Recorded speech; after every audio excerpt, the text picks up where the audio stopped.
2025 సంవత్సరం ఆగస్టు నెల. రెండవ రాశి వృషభ రాశి. తులా వృషభయోర్ భృగు. తులా వృషభ రాశులకి గురువు అధిపతి. అటువంటి గురువు ద్వితీయంలో ధనస్థానంలో ధనాన్ని రక్షించే స్థానంలో ఉన్నాడు. తర్వాత శుక్రుడు కూడా ద్వితీయంలో ధనస్థానంలో ఉన్నాడు. తృతీయంలో రవి బాగున్నాడు. ఏకాదశంలో శుక్రుడు బాగున్నాడు. ఇప్పుడు శని, గురువు, శుక్రుడు, రవి 4 గ్రహాలు పూర్తిగా బాగున్నాయి. 4 గ్రహాలు మాత్రం పూర్తిగా బాగాలేవు అని చెప్పారు. ఎందుకంటే 4 కేతువు, 10 రాహువు, తర్వాత రాహుకేతువుల మధ్య గ్రహాలు పట్టడం కాల సర్ప దోషం. ఎందుకంటే ఈ సంవత్సరం ఈ నెలలో ప్రతి రాశి కూడా కాలసర్ప యోగంలో పడింది. ఈ కాలసర్ప యోగంలో పడటంలో అర్థం ఏంటంటే మనం చేసే పనిలో తప్పటడుగు వేస్తాం.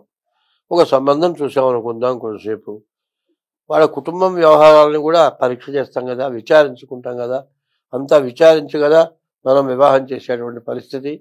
కానీ అప్పుడేమవుతుంది, సరిగ్గా విచారించకపోయి తర్వాత ఆ వివాహం జరిగిన తర్వాత ఇబ్బందులు పడే లక్షణాలు ఉంటాయి. అందువల్ల ఇప్పుడు ఈ కాలసర్ప దోషం ఉన్నవాళ్ళు వివాహం చేసుకోవాలి అంటే ముందు జాతకం చూపించుకోవాలి. జాతకంలో కూడా కాలసర్ప దోషం ఉంది. షష్టాష్టకాలు అంటారు. 6, 8 రాసులు కాకుండా ఉండాలి. జన్మ నక్షత్రాలు కలిసినయా లేవా కావాలి. ఇవన్నీ చూచి వివాహం చేసుకుంటే ఎంతైనా మంచిది. శుక్రుడు బాగున్నాడు కదా అని ఏకాదశంలో శని ఉన్నాడు, మంచి లాభస్థానంలో ఉన్నాడు కదా అనుకొని ఎట్లా పడితే అట్లా చేసుకుంటే మాత్రం పూర్తిగా మరి సమస్య ఎక్కువ అవుతుంది, ఇబ్బంది పడతారు. చదువుకునే పిల్లలకి గురువు బాగున్నాడు, విద్య బాగా వస్తుంది. అందులో మరి హస్త సాముద్రికంలో రవిని చెప్పాడు. రవి రేఖ అంటారు. ఆ రవి రేఖ ఎట్లా ఉంటుందంటే, ఆ రవి లేకపోతే హస్త సాముద్రికలో దాదాపు 9 రకాల రేఖలు ఉన్నాయి.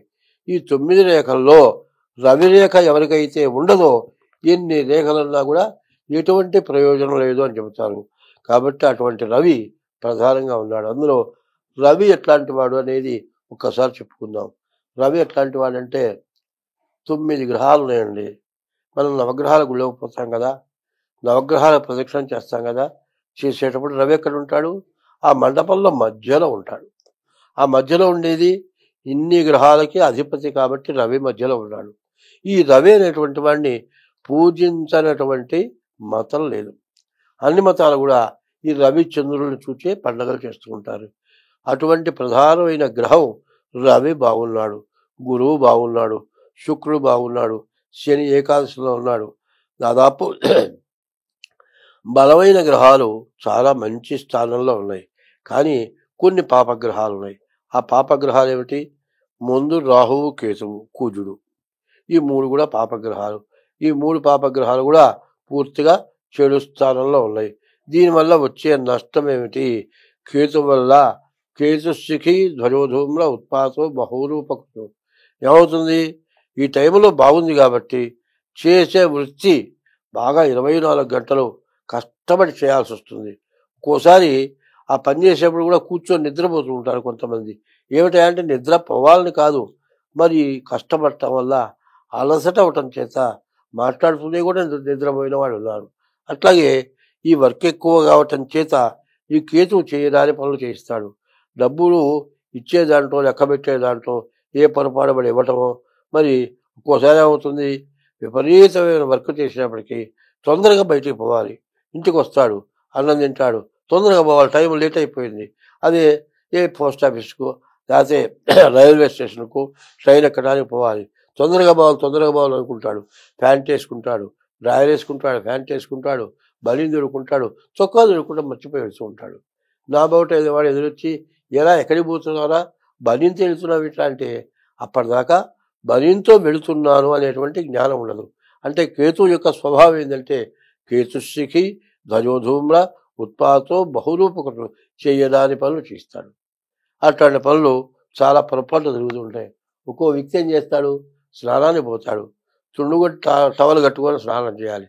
టవల్ కట్టుకొని స్నానం చేశాను అనుకొని టవల్ కట్టుకోకుండా స్నానం చేసి కూడా ఒంటి మీద గుడ్డ లేకుండా బయటకు వస్తాడు. ఓన్లీ దుప్పద ఏదైనా పిచ్చి పుట్టిందిరా అంటే అది వాడు చేయాలని చేసింది కాదు, వాడి బుద్ధి అది కానే కాదు. అరే ఏందిరా ఇట్లాంటి పని చేశాను, అని తర్వాత బాధపడతారు.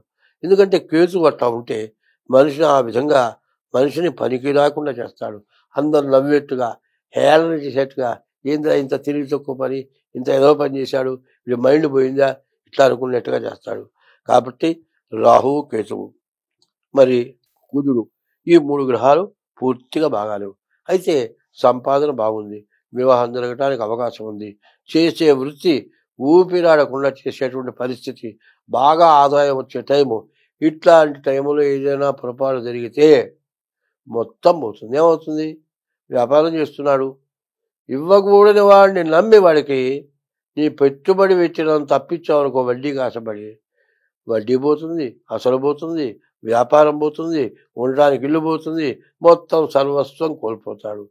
మంచి ఆదాయం వచ్చే టైంలో ఇట్లాంటి పిచ్చి పని ఎందుకు తీసుకున్నావురా అని అడిగేటువంటి పరిస్థితి వస్తూ ఉంటుంది. కాబట్టి ఈ రాశి వాళ్ళు చెప్పాలి అంటే డేట్ ఆఫ్ బర్త్ ద్వారా ముందు మీ జాతకం చూపించుకోండి. చాలా మంచి సమయం. ఈ మంచి సమయాన్ని మీరు పూర్తిగా వినియోగించుకోవాలి అనుకునేటట్లయితే నేను చెప్పినట్లు డేట్ ఆఫ్ బర్త్ ద్వారా జాతకం చూపించుకోండి.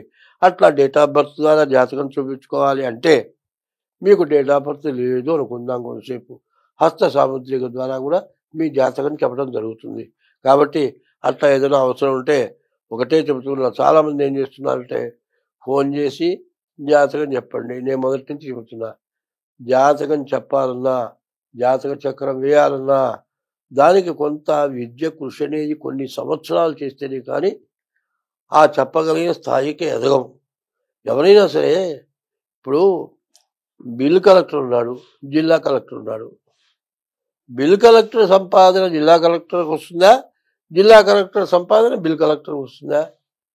ఫీజు అనగానే ఊరికనే చెబుతాం అనుకున్నాం. ఊరికనే పనిచేస్తున్నాం ఎవరికన్నా? అసలు అడిగేటానికి ఆలోచన కావాలి. మేము విపరీతంగా దురాశగా మేమేం తీసుకోవట్లేదు. చాలామంది పొద్దున్నే తెల్లవారుకు మునిపే తెల్లవారుతోనే ఫోన్ చేసి ఏమంటే జాతకం చెప్తాను, డేట్ ఆఫ్ బర్త్ ఉంది, మరి ఇంత అవుతుందయ్యా, అమ్మ అన్ని డబ్బులు కూడా ఇవ్వాలా?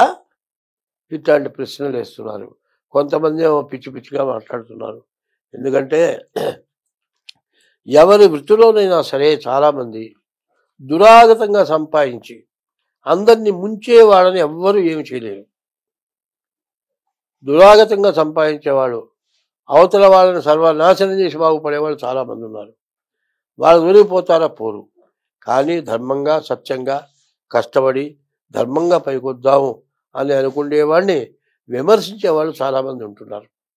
అది మాత్రం ఎప్పుడు కూడా ఒకటే చెబుతున్నా, నువ్వు అని 10,000 చూపించేప్పుడు నిన్ను మాత్రం 3,000 చూపిస్తున్నాయి. నీవు ఒకరిని చూపించాలనుకుంటున్నావు కానీ నీ వైపు 3,000 చూపిస్తున్నాయి. కాబట్టి ఆలోచించండి, ఆలోచించి మాట్లాడండి. ఎందుకంటే మీరు తిడితే కూడా నాకు ఏమీ లెక్కలేదు. కారణం ఏంటంటే నేను తప్పు చేస్తే నాకు చుట్టూ తగులుతాయి. ఇప్పుడు నీకు ఇష్టమైతే నేను చెప్పింది విను, ఇష్టం లేదు వదిలేసి. కాదండి మీరు కామెంట్లు చేయాలంటే యూట్యూబ్ వాళ్ళు ఉన్నారు, వాళ్ళని కామెంట్ చేయండి, వాళ్ళు చెబుతారు సమాధానం గట్టిగా. ఎందుకంటే ఇట్లాంటివి ఎందుకు తీస్తున్నావు అని అడిగితే వాళ్ళు చెబుతారు. పనికొచ్చేవి తీస్తున్నారు, పనికిరానివి తీస్తున్నారు, వాళ్ళకి బాగా తెలుసు. వాళ్ళు మీడియా వాళ్ళు చాలా గట్టి వాళ్ళు ఉంటారు, వాళ్ళు మీకు బాగా గట్టిగా సమాధానం చెప్పగలరు. కాబట్టి ఇట్లాంటి పనులు మీకు అందరికీ ఎవరికీ మంచిది కాదు. కాబట్టి నేను చెప్పేది 100కి 100 పాళ్ళు సత్యానికి ధర్మానికి కట్టుబడి చెప్తా. కాబట్టి ఇప్పుడు మరి విద్య రావటానికి, వివాహం కావటానికి చాలా మంచి సమయం. మరి కేతువు బాగున్నాడు, బుధుడు బాగున్నాడు, మంచి సమయం. ఈ నెలలో చాలా బాగుంది. ఎవరు? శుక్రుడు, బుధుడు, కేతువు, ఈ 3 గ్రహాలు బాగున్నాయి. మిగతా గ్రహాలు బాగాలేవు. కాబట్టి ఈ రాశి వాళ్ళు ఎంత జాగ్రత్తగా ఉంటే అంత మంచిది. స్వస్తి.